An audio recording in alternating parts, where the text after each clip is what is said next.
안녕하세요. 네, 오늘도 우리 요한일서 말씀으로 하나님 음성 듣도록 하겠습니다. 오늘 말씀은 요한일서 2장 3절에서 11절입니다.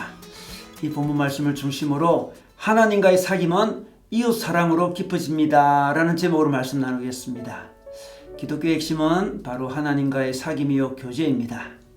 이 하나님과의 사귐을 우리가 깊게 하려면 먼저 죄를 처리해야 합니다. 죄를 해결하는 방법은 죄를 고백하는 것이죠. 바로 어제 함께 나눈 말씀입니다. 그리고 오늘 하나님과의 사귐이 깊어지기 위해 또 하나의 길을 보여주고 있습니다. 그것은 바로 이웃 사랑입니다.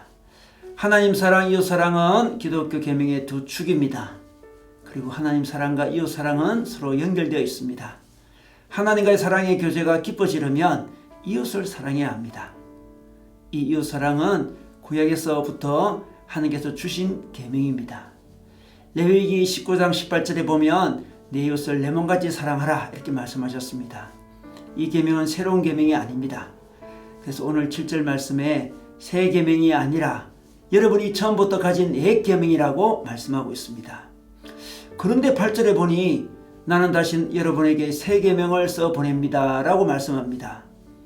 이웃사랑이 옛 계명임에도 불구하고 오늘 8절에서는 왜 새 계명이라고 말씀하고 있을까요? 그것은 바로 계명을 성취하는 방법이 새롭게 되었기 때문에 새 계명이라고 하는 것입니다. 요한복음 13장 34절에 보면 예수님께서 새 계명을 너에게 주노니 서로 사랑하라. 내가 너희를 사랑한 것 같이 너희도 서로 사랑하라 이렇게 말씀하셨습니다. 바로 예수님의 사랑으로 사랑하라는 말씀입니다. 이웃 사랑을 자신의 의지로 하지 않고 예수님의 사랑을 의지하여 사랑하라는 것입니다. 우리 힘으로 이웃을 사랑하기는 어렵습니다. 우리는 그것을 인정해야 됩니다. 그래서 사랑을 하지 못한다거나 사랑을 하지 않겠다고 해서는 안 되는 것입니다. 우리는 예수님의 사랑으로 사랑해야 합니다. 예수님의 사랑으로 사랑한다는 것은 예수님으로부터 사랑을 받으면서 그 사랑의 힘으로 사랑한다는 것입니다. 예수님의 속성은 사랑입니다. 하나님의 속성도 사랑입니다. 예수님으로부터 사랑을 받고 이웃에게 사랑을 나누면서 우리는 그분의 속성인 사랑을 배우게 됩니다. 그분의 속성이 우리 것이 됩니다. 우리가 속성이 같아질 때 서로가 연합이 일어납니다. 하나님과의 연합, 하나님과의 사귐은 사랑이라는 속성으로 이루어지는 것이죠. 그래서 우리가 아무리 하나님과 교제하려고 해도 속성이 다르면 교제가 깊어지지 못합니다. 이는 인간관계에서도 마찬가지입니다. 서로의 생각, 서로의 사랑, 서로의 속성이 다르면 아무리 교제하려고 해도 깊은 교제가 일어나지 않습니다.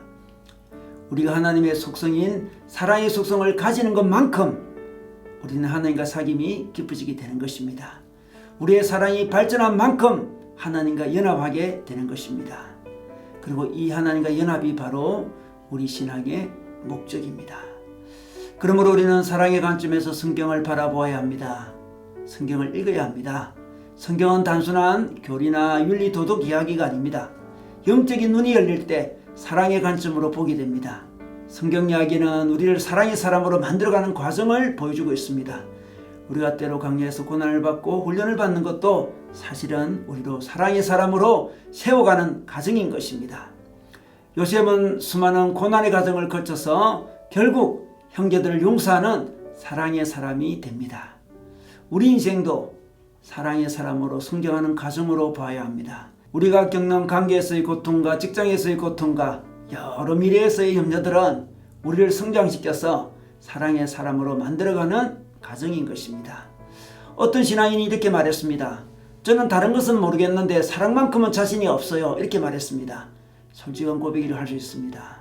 그러나 신앙의 중심은 사랑입니다. 예수님이 이렇게 물으십니다. 내가 나를 사랑하느냐?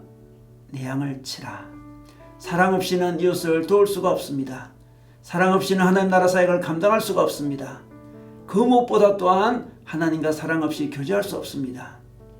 그래서 우리는 사랑이 없다면 아무것도 할 수 없다는 말씀입니다. 대부분의 사람들이 원하는 것은 지식이 아니라 사랑입니다. 그래서 사랑에 빠진 가르침은 치유도 일어나지 못하고 그들을 자유롭게 하지도 못합니다. 물론 사랑하면 상처를 받을 수 있습니다. 사실 사랑한다는 것은 상처받을 작정을 하는 것이라 할 수 있습니다. 우리가 누군가를 돕는다면 그 사람을 돌보고 우리는 대신 고난이란 대가를 받을 경우가 많이 있습니다. 그러나 바로 이 길이 예수 그리스도가 걸어가신 길입니다. 십자가의 길입니다. 그리고 우리에게 요구하시는 길입니다. 그럼 우리는 날마다 사랑을 연습해야 됩니다. 사랑의 훈련이, 사랑의 실습이 하나님과의 깊은 사귐으로 이르게 합니다. 여러분 오늘도 사랑의 훈련으로, 사랑의 실습으로 하나님과 깊은 교제 나누시기를 소망합니다.